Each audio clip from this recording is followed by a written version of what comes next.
Une rencontre décisive qui devrait marquer un tournant dans le cycle infernal de violence qui meurtrit les populations de l'Est de la République démocratique du Congo. La tripartite de Luanda sur la situation sécuritaire à l'Est de la RDC s'est terminée ce mercredi soir par l'établissement d'une feuille de route sur le processus de pacification de la région Est de la RDC. Tout commence par une rencontre à trois entre les présidents Joao Lourenço, Félix Antoine Tshisekedi Tshilombo et Paul Kagame. Pas de communiqué final, mais un point de presse commun des trois présidents et une volonté commune affichée de faire baisser la tension entre les deux voisins. L'objectif central étant de restaurer la confiance perdue entre Kinshasa et Kigali par l'instauration d'un dialogue et d'une concertation permanente établie sous l'égide de la CIRGL et du processus de Nairobi dans le cadre de la communauté d'Afrique de l'Est. Concrètement, cela se fera graduellement via l'application de la feuille de route qui permettra au final, si chacun respecte vraiment ses engagements, de réchauffer les relations politiques, diplomatiques et économiques entre le Rwanda et la République démocratique du Congo. Ce que je peux dire à propos du contenu de la réunion de ce jour est que de part et d'autre, il y a eu en tout cas l'intention manifeste d'avancer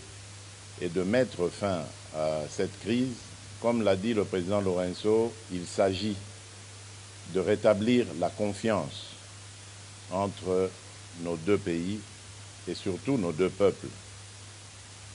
Une confiance qui a malheureusement été rompue alors que, à mon sens, tout allait bien dans la voie de la normalisation entre nos deux pays. Je m'étais entrepris, en tout cas, de tirer un trait sur le passé dès mon arrivée à la tête de la République démocratique du Congo pour envoyer un signal fort, non seulement au Rwanda seul, mais à tous nos voisins, à toute la région, de mon intention d'avoir des relations désormais tournées vers des échanges profitables à nos pays, à nos populations, et de regarder plutôt vers le développement de cette région qui, à mon sens, est l'une des plus riches d'Afrique, plutôt que de verser dans des tensions inutiles comme on a pu l'observer dans le passé. À court terme, la nouvelle donne passe par la relance de la commission mixte RDC-Rwanda. La première rencontre de cette commission mixte, cadre de dialogue permanent entre les deux pays, est prévue incessamment dans la capitale angolaise. Mais dans l'immédiat, la feuille de route prévoit la cessation des hostilités et le retrait sans condition du M23 de ses positions en République démocratique du Congo. Ce qui est en mon pouvoir pour faire avancer la situation, sortir mes compatriotes de cet enfer qui dure déjà depuis une vingtaine d'années. Lequel enfer a été encore aggravé par cette situation regrettable du M23, un groupe armé qui pourtant était déjà en discussion avec nous à Nairobi, mais dont le comportement est totalement inexplicable, car je ne peux pas comprendre que des gens qui ont une revendication et dont l'interlocuteur est à disposition pour écouter leurs revendications, puissent à nouveau reprendre les armes, comme pour exercer une sorte de chantage ou de pression. Donc j'espère vraiment et j'attends de ce processus qu'il apporte le cessez-le-feu immédiat et le retrait de ce groupe du M23, en attendant évidemment que l'on mette en marche la feuille de route qui amènera un processus de paix, de stabilité et de confiance. Le retour des réfugiés dans leur pays d'origine